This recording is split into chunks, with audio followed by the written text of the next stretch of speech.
É com imensa tristeza que eu começo o nosso bate-papo de hoje. A popularidade do nosso presidente está cada dia pior. E quem diz isso, pasmem os senhores, é o Datafolha. A aprovação de Lula desaba para 24% e é a pior de todos os seus mandatos. O jogo começou a virar.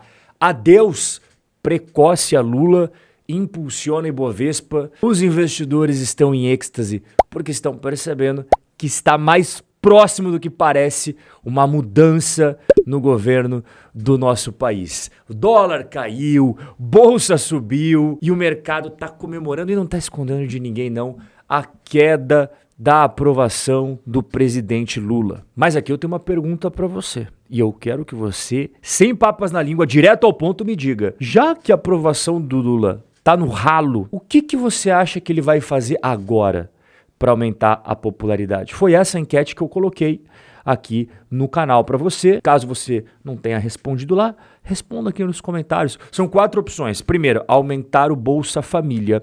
Segundo, criar novos benefícios. Terceiro, atacar os empresários. E o quarto, que por enquanto é o que está liderando aqui a nossa enquete, culpar a direita. A culpa é do Bolsonaro, é do Trump. Enquanto você vai escrevendo, eu vou continuar com o nosso bate-papo. Hoje é dia 15 de fevereiro, um sabadão. E esse gráfico aqui é do dia 14 de fevereiro, ontem, sexta-feira. E em um único dia, você vê que a bolsa deu uma bela de uma valorizada. É gostoso ver o teu dinheiro crescer e crescer num ritmo muito gostosinho, né? Para um dia só tá bom, não tá? Mas o Ibovespa é um termômetro do mercado como um todo. Existiram algumas ações individuais que, inclusive, são ações que eu recomendo e faço o acompanhamento na lupa para quem me acompanha aqui no outro canal, o Rob Correia Research. Veja, o BTG Pactual subiu mais de 4%. Outra ação que chamou muito a atenção ontem, o Banco Inter, também subindo 4%. Agora, aquela ação queridinha minha aqui, eu não escondo que gosto demais e que sofreu horrores nesse governo atual, é o Grupo Vamos, de locação de caminhões, e só ontem ela subiu mais de 9%. Todas essas ações que você está vendo aqui neste quadradinho têm análise, tem a recomendação da RC Research. Você pode assistir o vídeo completo, você está vendo aqui do lado, inclusive. Mas por que o mercado está tão otimista? Eu vou te explicar. Tudo começa nas eleições de 2026. Imagine aqui comigo que o Lula perdeu as eleições para alguém da direita. Nós não sabemos quem será o candidato. Temos aqui o Jair Bolsonaro, aqui em cima, mas ele está inelegível, não sabemos se ele vai recuperar a sua elegibilidade ou não, mas caso ele não possa, tem a mulher dele, tem o filho dele, não sabemos, né? Temos aqui do meu lado, aqui, ó, eu estou inclusive sentado com eles, o Pablo Marçal, o Gustavo Lima.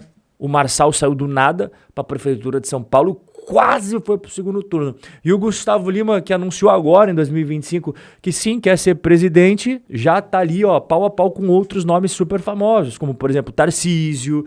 Temos aqui na mesa sentado com ele o Zema, o Ratinho Júnior, o PT saindo, a esquerda caindo fora e entrando num governo de direita.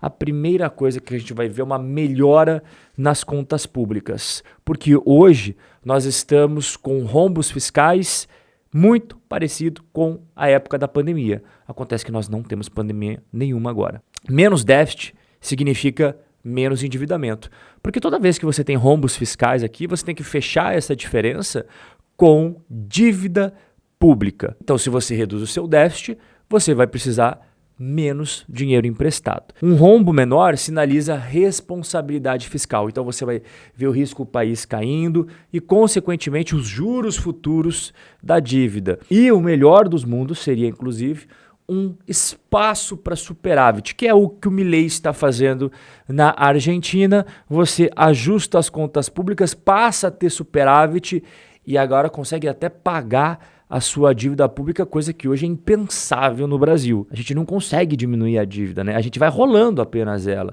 E não é à toa que a dívida vem crescendo sem parar. Com contas mais equilibradas, o Banco Central não precisa manter a taxa Selic tão alta para controlar a inflação. Isso significa que tem menos pressão sobre os juros. Sem falar que nós também temos, a partir de uma melhora da dívida pública, um dólar mais estável. Porque menos dívida significa mais confiança e a nossa moeda local, que foi esfacelada nos últimos 2 anos, passaria a se fortalecer. E você reduziria a inflação importada via câmbio. Então você soma o número 1 com o número 2 e você chega aqui no 3, que é a queda na taxa de juros. Tudo que eu te expliquei até agora enseja em uma menor pressão inflacionária. Então a inflação volta a ser ancorada, volta a ficar sob controle, reduz a necessidade dos juros altos para conter o aumento dos preços e tudo isso gera mais confiança do mercado. Os investidores vão exigir juros menores para emprestar ao governo nos títulos do Tesouro Direto, pré-fixado, Tesouro IPCA, que hoje estão pagando absurdos de juros, justamente porque eles perceberam que agora sim, com o governo de direita, nós temos responsabilidade fiscal, inflação estável e o Banco Central, olhando todo esse cenário, ele vai ajustar a Selic, ele vai jogar ela para baixo porque nós estamos com um ambiente muito mais controlado, muito mais saudável, coisa que não é o que nós temos agora. E aí chega no ponto crucial, que é o quarto ponto, e esse ponto faz toda a diferença para os seus investimentos. O fluxo de dinheiro passa a fluir, igual as cataratas do Iguaçu para a B3. Lembra que o Banco Central abaixou os juros porque agora o cenário brasileiro é muito melhor? A renda fixa passa a se tornar menos atrativa e os investidores passam a buscar ações e fundos imobiliários para ingressar na sua carteira. Esses investidores são tanto pessoas físicas, que acaba sendo um valor menorzinho, né? É cerca de 13% da participação na Bolsa Brasileira, e principalmente a Faria Lima, que é essa parte maior aqui, quase o dobro dos investidores pessoa física, que é o pessoal da Faria Lima e do Leblon aqui em amarelinho.